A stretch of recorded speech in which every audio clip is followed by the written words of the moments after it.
Hello everyone, welcome to my election special class. मैं नीलकमल स्वागत करती हूँ आप सबों का अपने चैनल पे।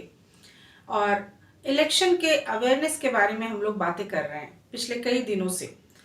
तो हमारा जो विधानसभा क्षेत्र है, हमारे यहाँ यूपी में इलेक्शंस हो रहे हैं, विधानसभा इलेक्शन, असेंबली इलेक्शन, जो कि 7 चरणों में हो रहे हैं। और हमारा जो पश्चिमी यूपी प्रदेश है वहाँ इलेक्शन हो चुके।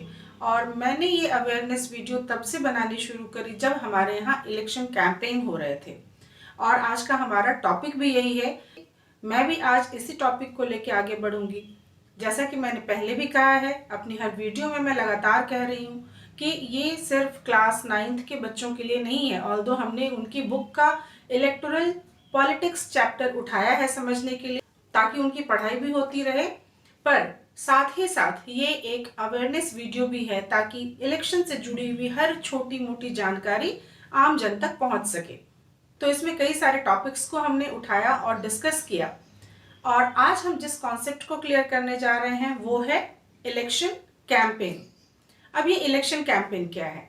इलेक्शन से पहले आप लोगों ने देखा होगा कि एकदम भारी हुजूम में लोग कहीं जा रहे हैं और माला वगैरह लेके खड़े हैं, नेता आने वाले हैं, रिप्रेजेंटेटिव आने वाले हैं, जो कैंडिडेट जो इलेक्शन में खड़े हुए हैं, और लोग काफ़ी स्वागत करने के लिए जगह जगह पे भीड़ लगा के रखे हैं। और वो भी एक हुजूम में, एक भीड़ में चल रहे हैं। और साथ ही साथ लोगों से वादा कर रहे हैं, कहीं पे चुनाव रैली कर रहे हैं, कहीं पे भाषण दे रहे हैं। तो ये जो सब कुछ मिला जुला रूप है, जब कि कैंडिडेट अपनी पार्टी का प्रचार करता है और कि कैंडिडेट जो है वो घूम घूम के हर वोटर तक जाके अपनी पार्टी का प्रचार करता है, और जो पॉलिटिकल लीडर्स हैं वो जगह जगह पे इलेक्शन की रैली करते हैं। तो ये जो प्रचार है इसे ही इलेक्टोरल कैंपेन कहते हैं या इलेक्शन कैंपेन कहते हैं। यानी कि इलेक्शन जो होने वाला है उससे जुड़ा हुआ प्रचार कि कौन सी पार्टी क्या चीज देगी, क्या खास बातें हैं उसके पास उनके मैनिफेस्टो में आम जनता के लिए। इसी इलेक्शन कैंपेन से जुड़ा हुआ हमारा आज का कॉन्सेप्ट है जिसे मैं क्लियर करूंगी। तो इलेक्शन कैंपेन जो है दरअसल आम जनता को, यहाँ के जो लोग हैं उनको एक चांस देता है ताकि वो बेटर रिप्रेजेंटेटिव चुन सकें, बेटर पार्टी चुन सकें जो गवर्नमेंट फॉर्म करेगी, और वो पार्टी जो अच्छा पॉलिसीज बनाए, ऐसी चीजों को चुनने का एक मौका देता है, एक चांस देता है आम लोगों को। अब आते हैं हम अपने देश पे, हमारे भारत पे।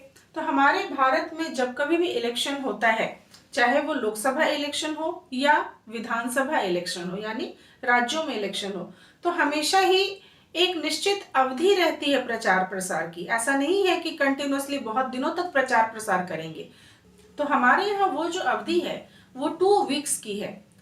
2 वीक्स उस पीरियड को बोल रहे हैं जबकि इलेक्शन के डेट की अनाउंसमेंट हो गई है और पोलिंग किस दिन होगी ये तय हो गया है।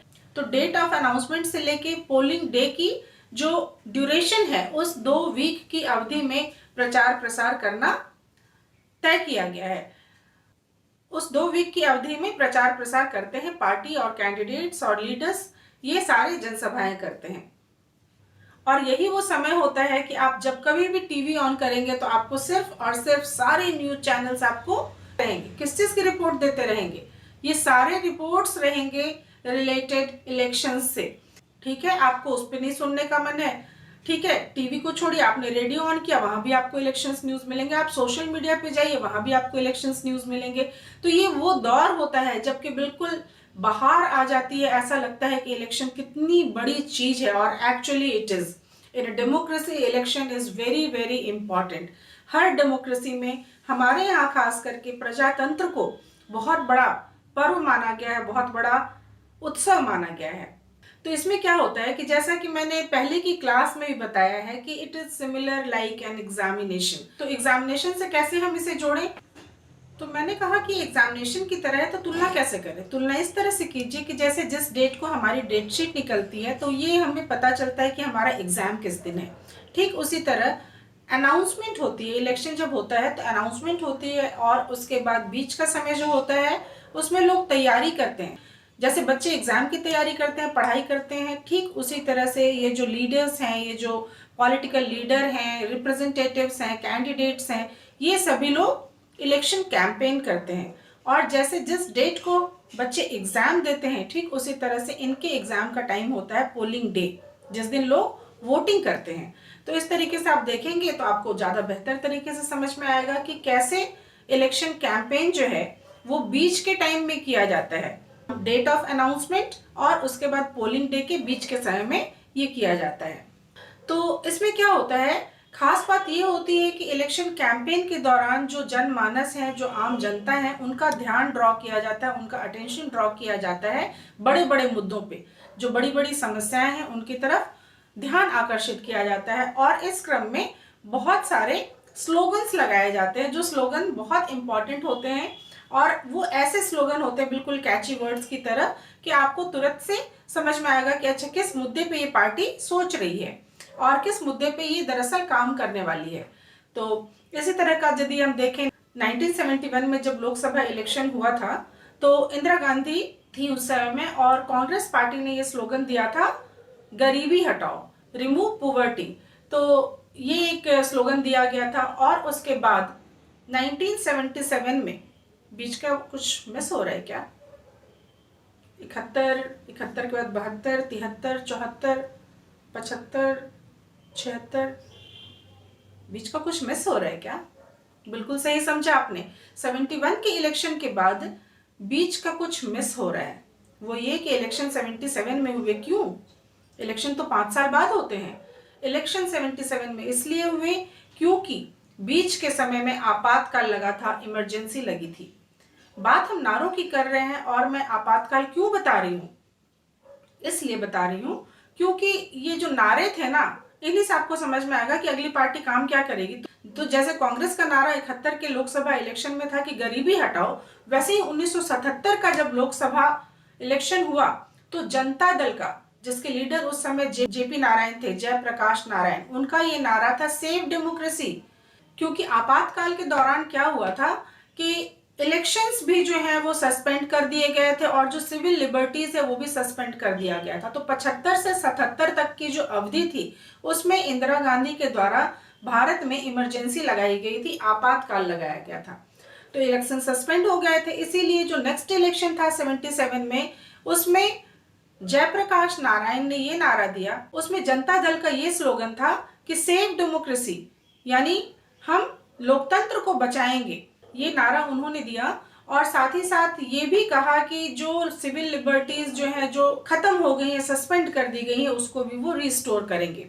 तो इससे पता चल जाता है कि उनका नारा क्या था और किस विषय में उस पार्टी को काम करना था। एक दूसरा एग्जाम्पल लेते हैं, विधानसभा इलेक्शन का एग्जाम्पल लेते हैं जो आपकी बुक में भी है। 1977 में पश्चिम बंगाल में जो असेंबली इलेक्शन हुई थी उसमें नारा दिया गया था, लैंड टू द टिलर। इसके बाद आते हैं 1983 में, जबकि एनटी रामाराव जो कि तेलुगु देशम के लीडर थे, उन्होंने ये नारा दिया था कि protect the self respect of Telugus. तो आपको पता चलेगा कि ये नारा जो है ये कुछ खास मुद्दों के ऊपर दिया जाता है और उसको सुन के इतना कैची बनाया जाता है ताकि लोग उस नारों को सुन के समझ लें उस पार्टी की सारी बातों को और फिर उसको वोट करें। तो कुछ इंपॉर्टेंट नारों के बारे में हम बात करते हैं ताकि आपको और अच्छे से समझ में आ जाए कि इलेक्शन कैंपेन में लोग किस तरह का नारा लगाते हैं। 2014 के इलेक्शन में चलते हैं। 2014 का जो लोकसभा इलेक्शन था उसमें बीजेपी ने नारा दिया था, एक भारत श्रेष्ठ भारत। दूसरा नारा ये था कि अच्छे दिन आने वाले हैं और तीसरा नारा ये था कि सबका साथ सबका विकास। और साथ ही साथ नेशनैलिटी को इन्होंने छोड़ा नहीं, राष्ट्रीयता हमेशा से ही इनका एक स्लोगन रहा है। 2019 में जो इलेक्शन हुआ तब जो भाजपा का नारा था वो था फिर एक बार मोदी सरकार। इसके अलावा एक और नारा दिया था, मोदी है तो मुमकिन है। कांग्रेस की यदि बात करें, क्योंकि हर पार्टी का अपना कुछ स्लोगन होता है, ऐसा नहीं है कि सिर्फ भाजपा का ही स्लोगन है और दूसरी पार्टी का कुछ स्लोगन नहीं है। तो यहाँ पे हम ज्यादा पार्टियों की बात नहीं करेंगे पर कांग्रेस की बात करते हैं क्योंकि वो विपक्ष की एक पार्टी है। तो कांग्रेस ने क्या नारा दिया था 2014 के इलेक्शन में, कट्टर सोच नहीं युवा सोच। उसके बाद अभी का यदि एग्जाम्पल हम देखें, जो कि अभी विधानसभा के इलेक्शंस हो रहे हैं तो अभी यूपी में, तो उसमें हम देखेंगे कि कांग्रेस ने अपना एक उन्नति विधान नाम से तैयार किया है जिसमें कि जनता को वो इलेक्शन जीतने के पश्चात क्या क्या प्रोवाइड करेंगे इसके बारे में जानकारी है। ठीक इसी तरह का संकल्प पत्र बीजेपी ने भी निकाला है। तो ये जो नारे होते हैं, ये जो संकल्प पत्र होता है, ये सारी चीजें जो होती हैं वो कैंपेन का हिस्सा होती है, क्योंकि कैंपेन जब करते हैं, इलेक्शन कैंपेन जब करते हैं तो लोगों को बताते हैं कि ठीक है, यदि हमारी पार्टी जीत गई तो हम जनता को क्या देंगे। ठीक उसी तरह से जैसा कि देवीलाल का एग्जाम्पल आप याद कीजिए, हरियाणा विधानसभा का जब इलेक्शन हो रहा था और आधी रात का समय था और लोग वेट कर रहे थे कि उनके लीडर आएंगे और उन्हें संबोधित करेंगे, तो उन्होंने यही कहा था कि यदि हमारी पार्टी जीतती है तो हम जो गरीब किसान हैं और छोटे बिजनेसमैन हैं, हम उनके लोन को माफ कर देंगे। तो इस तरह के वादे किए जाते हैं इलेक्शन कैंपेनिंग के दौरान। तो मुझे उम्मीद है कि इलेक्शन कैंपेन से संबंधित जो भी जानकारियां हैं आप तक जरूर पहुंची होंगी। और एक बात मैं सोचती हूँ, जब हमारा डेट शीट आ जाता है, जब हम परीक्षा की तैयारी करते हैं और जब हम एग्जाम जाके लिखते हैं जिस दिन, तो क्या हम चीटिंग कर सकते हैं? थोड़ा चीट करके लिख लेंगे, क्या दिक्कत है? कोई परेशानी है? तो क्या हम चीटिंग करके लिख सकते हैं? नहीं ना, बिल्कुल भी नहीं। क्यों? क्योंकि ये परीक्षा नियमावली है कि आपको पढ़ के आना है और आपने जितना लर्न किया उतना ही लिखना है। आप चीटिंग नहीं कर सकते, चीटिंग अलाउड नहीं होता एग्जाम में। तो मैं जब ये कह रही हूँ कि इलेक्शन जो है वो एक एग्जाम की तरह है कि जिसमें ठीक है डेट शीट जैसे हमारी आई वैसे उनका चुनाव का इलेक्शन का अनाउंसमेंट हुआ, बीच में वो तैयारी कर रहे हैं, जैसे हम परीक्षा के लिए पढ़ते हैं वो कैंपेनिंग करते हैं, और बाद में हमारा डेट ऑफ एग्जामिनेशन होता है, उनका डेट ऑफ पोलिंग होता है। तो क्या ऐसे कुछ नियम उनके लिए भी हैं कि इलेक्शन कैंपेनिंग के दौरान वो क्या कर सकते हैं और क्या नहीं कर सकते? तो क्या उन्हें भी कुछ नियमों का पालन करना पड़ता है? तो वो कौन है जो ये नियम बनाते हैं जिसका पालन रूलिंग पार्टी के अलावा सभी पार्टीज को करना पड़ता है? आप जानना चाहते हैं तो जरूर ज्वाइन कीजिए मेरी नेक्स्ट क्लास, क्योंकि मेरी नेक्स्ट क्लास में हम जिस कॉन्सेप्ट को डिस्कस करेंगे वो है कोड ऑफ कंडक्ट। इसके साथ ही आज की क्लास में यहीं पे खत्म कर रही हूँ। मिलते हैं अपनी अगली क्लास में अगले कॉन्सेप्ट के साथ। Thank you so much for watching.